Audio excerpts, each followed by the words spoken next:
Hello, everyone. Welcome back to another episode of the Personal Growth Talks podcast. I'm your host, Jason, and today we're diving into a fascinating topic that can change how you think, work, and live. Have you ever wondered if it's possible to make your brain sharper, more focused, and more adaptable? Well, the answer is yes. In this episode, we're talking about how to train your brain for success and mental well-being. Hi, everyone. I'm Julia, your co-host. I'm super excited about today's topic because, let's face it, who wouldn't want to boost their brain power? Whether it's improving your memory, enhancing your focus, or just staying mentally sharp, brain training is something anyone can do, no matter their age or background. And the best part? It doesn't require expensive tools or complicated methods. We'll be sharing simple, practical tips that you can start using today. Exactly. Plus, we'll discuss why training your brain is just as important as exercising your body. So grab a cup of coffee, find a comfy spot, and let's explore how you can unlock the full potential of your mind. And if you're listening and have your own tips or experiences about brain training, we'd love to hear them. Drop us a comment after the show or share your thoughts on social media. Now, Jason, let's get started by understanding what it really means to train your brain. So, Julia, when we talk about training your brain, it might sound a little abstract to some people. I mean, our brains aren't muscles we can lift weights with at the gym. So, what exactly does it mean to train your brain? Great question, Jason. Training your brain means engaging in activities that challenge your mind, improve your cognitive abilities, and help you think more clearly and effectively. It's like giving your brain a workout to keep it strong, flexible, and adaptable. That's an interesting way to put it. So it's not just about solving puzzles or memorizing facts, right? It's also about developing new ways of thinking or approaching problems. Exactly. It's about creating new neural pathways in your brain. For instance, when you learn something new, like a language or a skill, your brain builds connections between neurons. The more you practice, the stronger those connections become, just like how physical exercise builds muscle. That makes sense. I've read that brain training isn't just for improving memory or focus. It can also help with emotional resilience and creativity. It's almost like tuning a car engine to make it run more smoothly. Absolutely. And here's an interesting fact.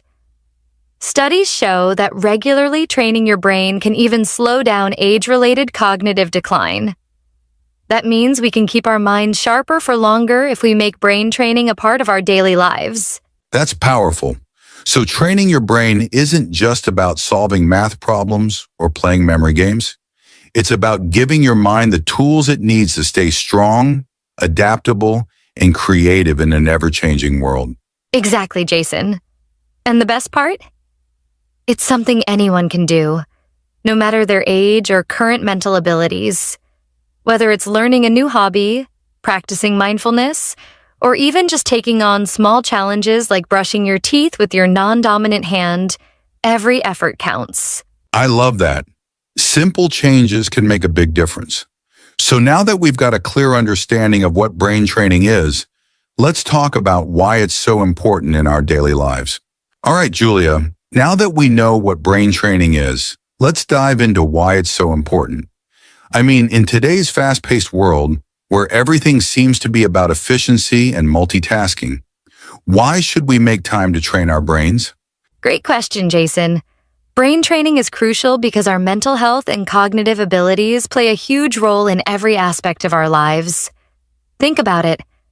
When your mind is sharp, you're better at solving problems, staying focused, and managing stress. It's not just about being smart. It's about functioning at your best, no matter what challenges come your way. That's true. I've noticed that when I'm mentally tired or unfocused, even small tasks feel overwhelming. But when my brain is in good shape, I can tackle things more efficiently and creatively. Exactly. And here's another reason brain training matters. Our brains are like any other part of our body. They need exercise to stay healthy. If we don't challenge our minds, they can become sluggish over time. This is especially important as we age because regular brain training can reduce the risk of cognitive decline and memory loss. That's a good point. So brain training is like an investment in our mental future. But it's not just about preventing issues, right? It's also about enhancing our current abilities, like improving focus, decision-making, and even emotional control. Absolutely. For example, people who regularly train their brains often report feeling more confident and capable in their daily lives. And let's not forget that brain training can also boost creativity. By challenging your mind with new activities, you open yourself up to fresh ideas and perspectives. That's inspiring. So whether we're looking to stay sharp as we age or simply be more effective and creative in our daily lives, brain training is essential. Exactly. It's not just a luxury. It's a necessity in today's world. And the good news is, anyone can do it. In the next segment, we'll talk about some simple ways to start training your brain right now. All right, Julia, we've talked about why brain training is important, but I'm sure our listeners are wondering, how do I actually train my brain? So let's get into some simple, practical ways to start. Absolutely, Jason. The great thing about brain training is that it doesn't have to be complicated or time-consuming. One of the easiest ways is to challenge your brain with puzzles and games. Things like crosswords, Sudoku, or even mobile brain training apps can help improve your problem-solving and critical thinking skills. That's a great tip. I also heard that learning something new is one of the best ways to train your brain. For example, picking up a new language, learning to play an instrument, or even trying a new recipe can create new neural connections and keep your mind engaged. Exactly. And here's another one. Physical exercise. Believe it or not, staying physically active is fantastic for your brain. Activities like yoga, walking, or even dancing improve blood flow to your brain, which helps it perform better. That's true. I've noticed I think more clearly after a good workout. What about mindfulness practices like meditation? I've heard they're great for improving focus and reducing stress. Yes, meditation is amazing. It helps you train your mind to stay present and focused. Even just a few minutes a day can make a big difference. Another tip is to switch up your routine. For instance, try using your non-dominant hand for tasks like brushing your teeth or writing. It might feel awkward, but it forces your brain to adapt and think differently. That's an interesting one. It's like giving your brain a little workout by doing something unusual. I'd also add reading as a fantastic way to train your brain. Whether it's a novel, nonfiction, or even listening to audiobooks, it keeps your mind active and exposes you to new ideas. Absolutely, Jason. And let's not forget about socializing. Engaging in meaningful conversations and building relationships can also challenge your brain. It's a great way to improve memory, emotional intelligence, and problem-solving skills. That's such a good point. So from puzzles and physical exercise to meditation and socializing, there are so many ways to train your brain. And the best part is, these activities can be fun and rewarding at the same time. Exactly. The key is consistency. Even spending 10 to 15 minutes a day on these activities can lead to big improvements over time. So, listeners, try adding one or two of these tips to your daily routine and see how it feels. Great advice, Julia. In the next segment, we'll talk about some common challenges people face when trying to train their brains and how to overcome them. So, Julia, we've covered a lot of great tips for training your brain. But like anything else, it's not always smooth sailing. People often face challenges when trying to start or stick to brain training. Let's talk about some of those challenges and how to overcome them. Absolutely, Jason. One of the most common challenges is consistency. Many people start strong but lose motivation after a few days or weeks. Life gets busy and brain training takes a backseat. That's so true. I've been there myself. One way to overcome this is to set small, realistic goals. For example, instead of saying, I'll meditate for 30 minutes every day, start with just 5 minutes. Small steps are easier to stick to, and they build momentum. Great point. Another challenge is feeling overwhelmed or not knowing where to start. With so many brain training methods out there, it can be hard to choose the right one. In that case, I'd say start with something you enjoy. If you love puzzles, begin with crosswords or Sudoku. If you prefer movement, try yoga or dance. The key is to make it fun so it doesn't feel like a chore. Exactly.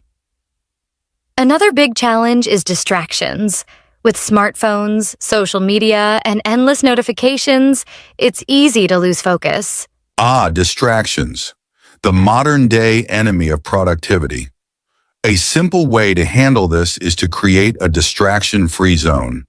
Turn off notifications, set a timer, and dedicate that time solely to brain training. Even 10 minutes of focused effort can make a difference. That's a great tip. And finally, some people might feel discouraged if they don't see results right away.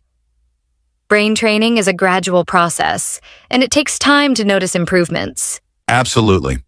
The key here is patience and persistence. Think of it like planting a tree. You won't see it grow overnight, but with consistent care, it will flourish. Well said, Jason.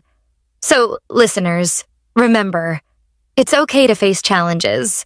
What matters is finding strategies that work for you and staying committed to the process. You've got this. Great advice, Julia. Coming up, we'll wrap things up with some final thoughts and a quick recap of what we've learned today. You know, Julia, sometimes hearing about someone else's experience can be really inspiring.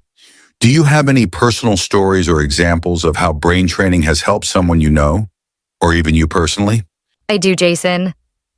A friend of mine, Sarah, started doing simple brain exercises during the pandemic.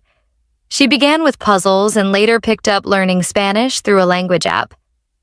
She told me it was tough at first, but over time she noticed she could focus better at work and even felt less stressed. It's like her mind became sharper and more resilient. That's amazing. I've had a similar experience. A few months ago, I started meditating for just 10 minutes a day to improve my focus. Honestly, I didn't think it would work, but after a couple of weeks, I noticed I wasn't as easily distracted. I could sit down and finish tasks without constantly checking my phone. It was a game changer. That's incredible, Jason. I think stories like these show how small changes can lead to big improvements over time. And it doesn't have to be something fancy. Another friend of mine simply started reading a book every night before bed. She said it not only helped her relax, but also improved her memory and vocabulary. It's those small, consistent habits that really make a difference. And I love that these examples are so relatable. They show that anyone can train their brain, whether it's through learning, mindfulness, or just picking up a new hobby. Exactly. And listeners, if you've ever tried brain training yourself, we'd love to hear your stories.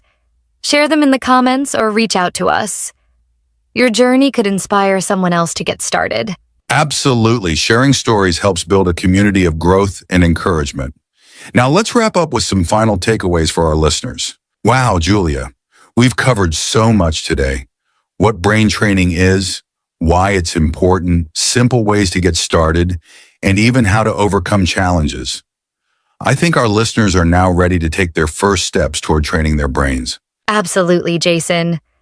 And to our listeners, remember, brain training doesn't have to be overwhelming. Start small, stay consistent, and make it enjoyable. You'll be amazed at how these little efforts can lead to big changes over time. That's right. And if you're ready to take action, here's what you can do today. Pick one brain training activity, whether it's solving a puzzle, learning something new, or practicing mindfulness. Spend just 10 minutes on it and make it a part of your daily routine. And don't forget to share your progress with us. Leave a comment, send us a message, or even tag us on social media. We'd love to hear how you're training your brain and what's working for you. Also, if you found this podcast helpful, don't forget to subscribe, give us a like, and share it with your friends. Let's spread the word about the power of brain training. That's right. And be sure to tune in next time, where we'll talk about another exciting topic to help you grow and improve. Until then, take care and keep training your brain. Thanks for listening, everyone. We'll see you in the next episode of the Personal Growth Talks podcast.